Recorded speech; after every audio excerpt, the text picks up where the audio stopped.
The book. Ho Chi Minh City in the summer. Sweltering by anyone's standards. Needless to say, Artemis Fowl would not have been willing to put up with such discomfort if something extremely important had not been at stake. Important to the plan. Sun did not suit Artemis. He did not look well in it. Long hours indoors in front of the monitor had bleached the glow from his skin. He was white as a vampire and almost as testy in the light of day. "I hope this isn't another wild goose chase, Butler," he said, his voice soft and clipped, "especially after Cairo." It was a gentle rebuke. They had travelled to Egypt on the word of Butler's informant. "No, sir. I'm certain this time. Eoin is a good man." Droned Artemis, unconvinced. Passers-by would have been amazed to hear the large Eurasian refer to the boy as Sir. This was, after all, the third millennium.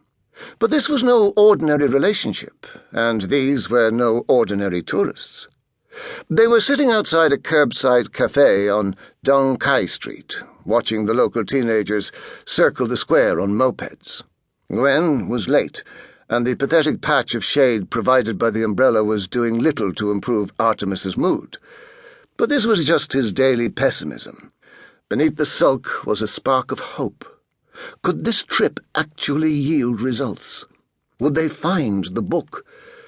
It was too much to hope for. A waiter scurried to their table. "More tisas?" he asked, head bobbing furiously. Artemis sighed. "Spare me the theatrics and sit down." The waiter turned instinctively to Butler, who was, after all, the adult. "But, sir, I am the waiter." Artemis tapped the table for attention. "You are wearing handmade loafers, a silk shirt, and 3 gold signet rings. Your English has a tinge of Oxford about it, and your nails have the soft sheen of the recently manicured. You are not a waiter. You are our contact, Nguyen Xuan, and you have adopted this pathetic disguise to discreetly check for weaponry." Nguyen's shoulders sagged. "It is true. Amazing." "Hardly. A ragged apron does not a waiter make." Nguyen sat, pouring some mint tea into a tiny china cup. "Let me fill you in on the weapon status," continued Artemis. "I am unarmed, but Butler here, Butler, has a 6-hour in his shoulder holster, 2 Shrike throwing knives in his boots, a Derringer 2-shot up his sleeve, garrote wire in his watch, and 3 stun grenades concealed in various pockets. Anything else, Butler?" "The Kosh, sir." "Oh, yes, a good old ball-bearing Kosh stuffed down his shirt." Nguyen brought the cup, trembling, to his lips. "Don't be alarmed, Mr. Xuan," smiled Artemis. "The weapons will not be used on you." Nguyen didn't seem reassured. "No," continued Artemis, "Butler could kill you 100 different ways without the use of his armory, though I'm sure one would be quite sufficient." Nguyen was by now thoroughly spooked. Artemis generally had that effect on people, a pale adolescent speaking with the authority and vocabulary of a powerful adult. Nguyen had heard the name Fowl before. Who hadn't in the international underworld? But he'd assumed he'd be dealing with Artemis Sr., not this boy. Though the word boy hardly seemed to do this gaunt individual justice. And the giant, Butler. It was obvious that he could snap a man's backbone like a twig with those mammoth hands.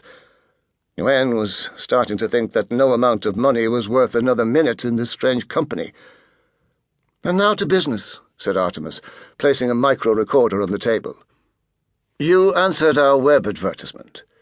Nguyen nodded, suddenly praying his information was accurate.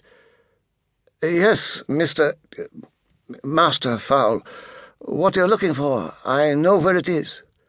"Really? And I'm supposed to take your word for this? You could be walking me straight into an ambush. My family is not without enemies." Butler snatched a mosquito out of the air beside his employer's ear. No, said Nguyen, reaching for his wallet. "Here, look." Artemis studied the Polaroid.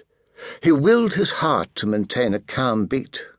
It seemed promising, but anything could be faked these days with a PC and flatbed scanner. The picture showed a hand reaching from layered shadows.